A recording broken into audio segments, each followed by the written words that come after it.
And today's presentation is on Google Arts and Culture, and specifically a look into the website, the application, and all of its many features. So of course, to start off, what is Google Arts and Culture?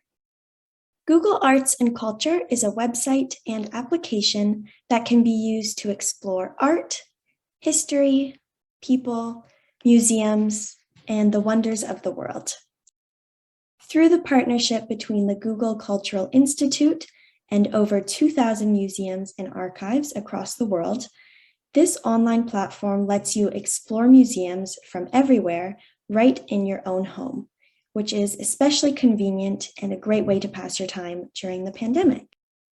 And this screenshot shows that it is available on Android and Apple iOS for the app specifically.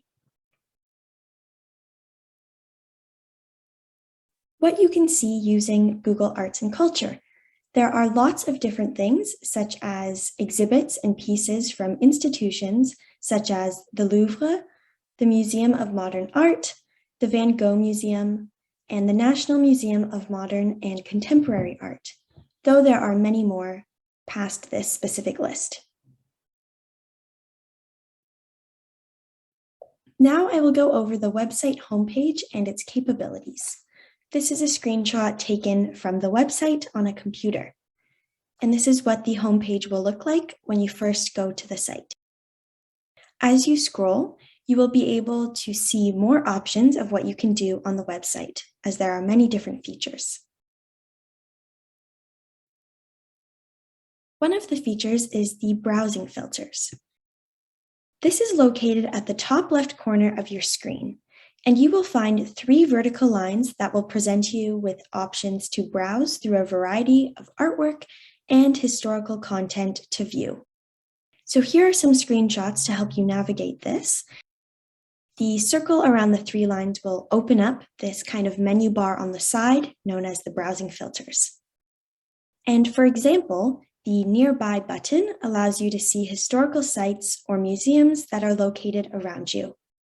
You could also use this feature to look at interesting locations in countries all over the world.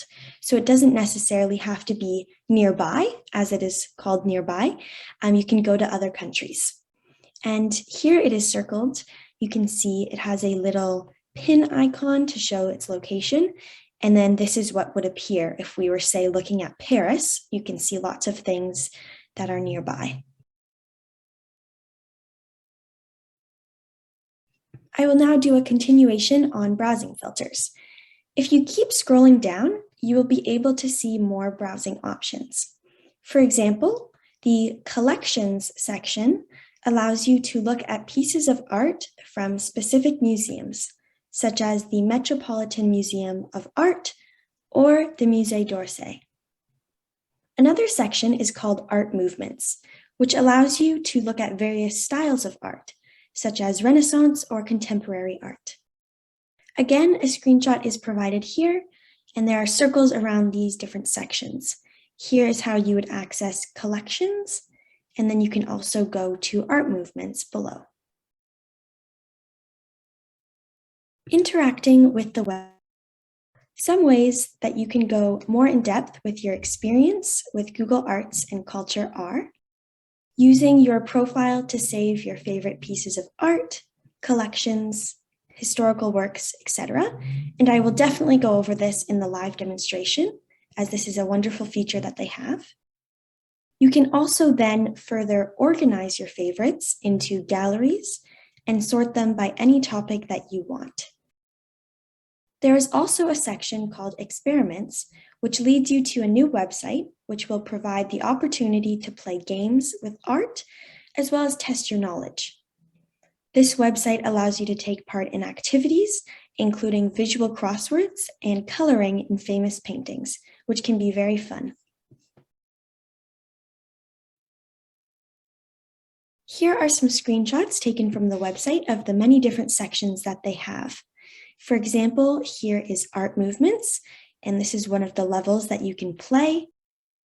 and it's kind of a visual crossword here.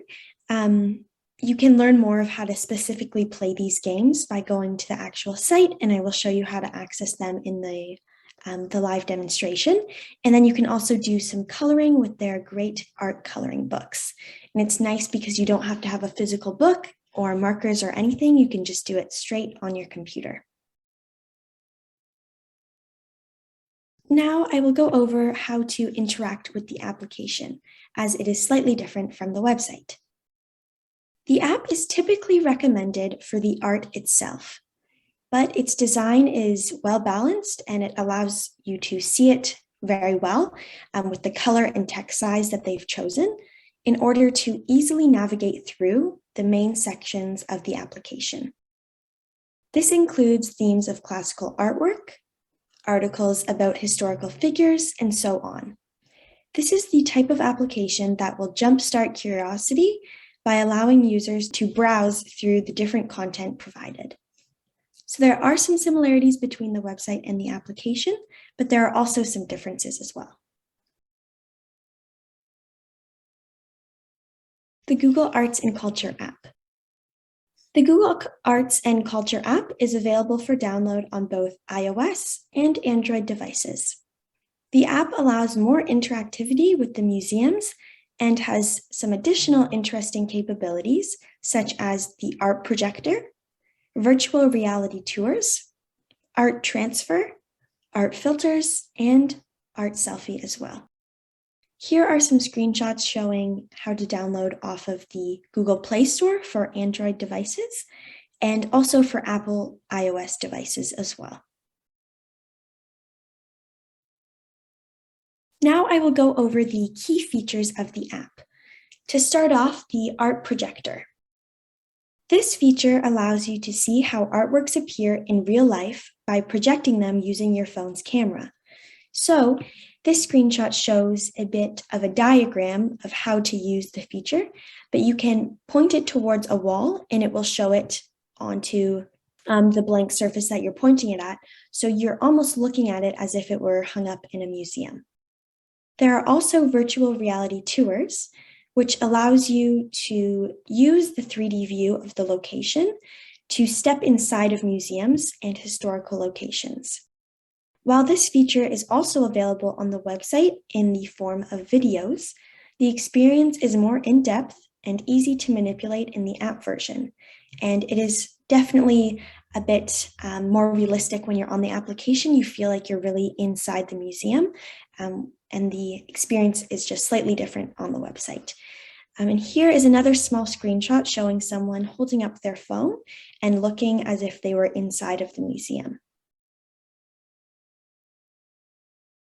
There's also a feature called Art Transfer, and this feature allows you to transform your photos using the inspiration of famous artists and artwork.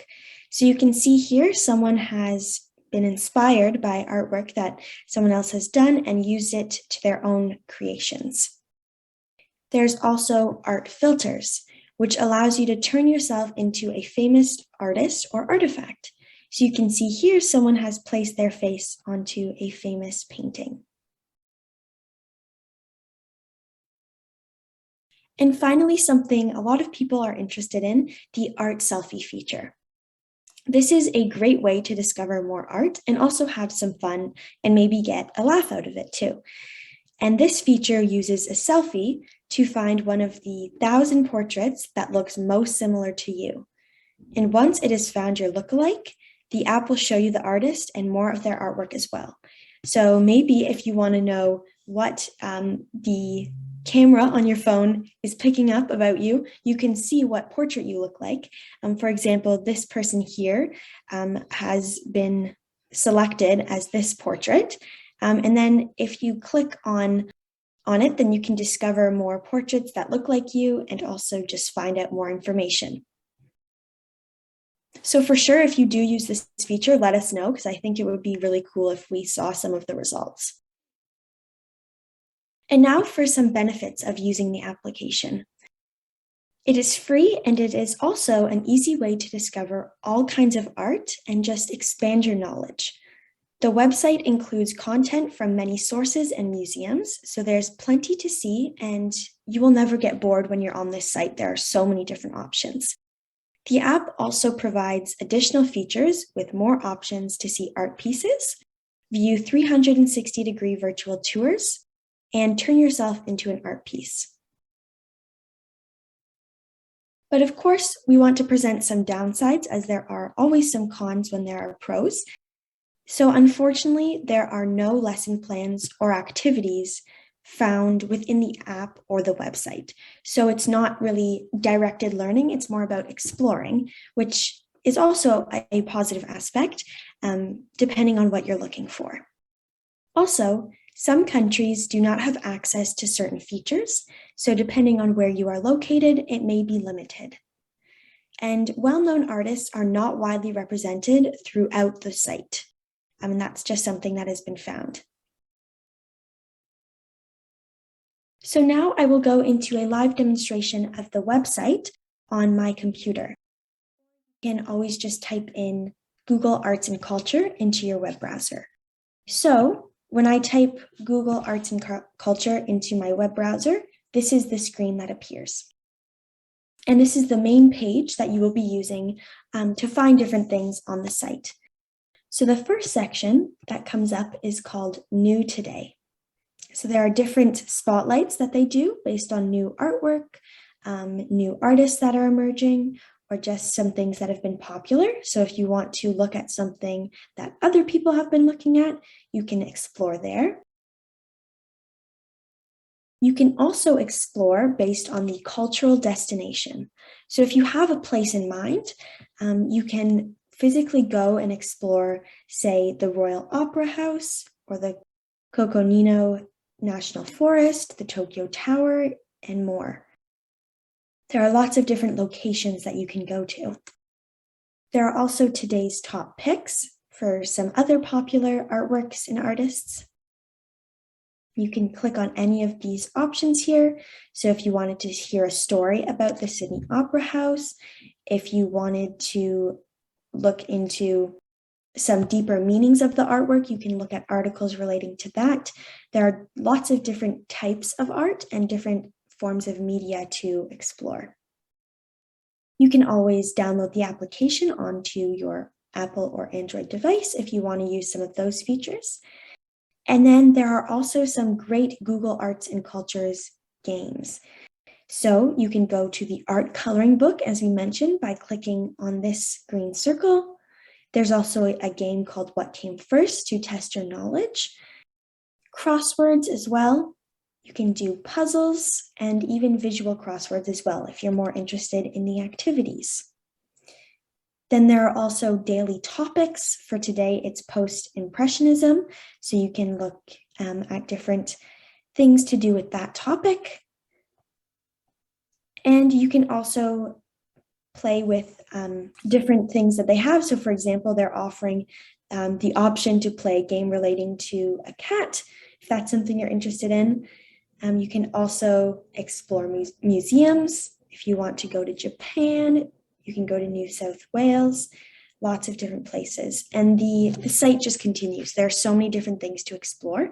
So if you're not sure what exactly you're looking for, you can always just keep scrolling on this page. But now I want to go over the browsing filters. So in the presentation, there was a screenshot showing 3 lines in the top left-hand corner. And by clicking on this, a side menu bar will appear. And if there's one thing I want you to remember, it's that this side menu bar, the browsing filters, is extremely helpful in the navigation of the website. So you can go to the home page, which is where we are now. There's also the section called Explore, Nearby, Your Profile if you have a Google account, Achievements. You unlock achievements after using the site. For example, you would get a little badge for favoriting a piece of artwork and doing other little things like that. There are also collections and themes, as well as experiments, and I will go into more detail in these sections in a few moments. And then if you want to go directly to the artwork, you can look at specifically the artists or the mediums used, as well as art movements. historical events, and historical figures, as well as places. So this is a great place to go if you're looking at a certain aspect of the artwork. Then there's always the section about the website to learn more, settings, you can look at your activity, and then you can also message them some feedback if you have something to say about the site. But for now, I want to go to the Explore section, which you can access in this side menu bar, or alternatively, you can click on Explore up here. It's easy to access in the top right-hand corner. So there are some highlights that they're offering. The games that I was mentioning before called Google Arts and Culture Experiments. You can access that here. You can look at the art camera and then also the 360-degree videos. So on the website, there are videos that will allow you to experience culture in 360 degrees. And this is why the application on your phone is recommended, because you're actually inside of the museum rather than just watching a video. So this is still a great option, but it's definitely a bit higher quality on your phone. So for example, we can click on this video to see the Osborne House in 360 degrees, and it will just play the video for you, and we will be able to see more information about the culture. And when you're done watching, you can always just exit out of it. Then another portion of Explore is the categories. So you can access the artists, the mediums, the art movements, the historical events, and then the historical figures as well, and places. So these are the same categories that were located in the side browsing bar. So you can just go here if you're looking into that as well. And then you can look into time and color and those concepts relating to art. Then there are also some great themes. If you want to look into the theme, It's a Wonderful World, or any of the other ones that they have. You can also go into collections. So there are collections on many of the famous artworks or exhibits. If you wanted to go to the Eiffel Tower collection, the National Museum of Death in Mexico, etc., there are so many different options. And then you can also read editorials on weekly highlights. You can access popular topics. If you're interested in, say, oil paintings or a specific artist, then you can always go here. Another great section on the website is called Play, and you can access it in the top right-hand corner again. And this is how you're going to get to your Google Arts and Culture games. And you can also play with music and sound if you're interested in it. And I will just quickly click on one of the activities that you can do to show how to start. So once you click on it, you will click Launch Experiment, and then you'll be able to choose an artwork to color with in your own personal coloring book. And another wonderful feature is that you can actually print the coloring book. If you don't want to be on your computer, you can simply go to the top left-hand corner.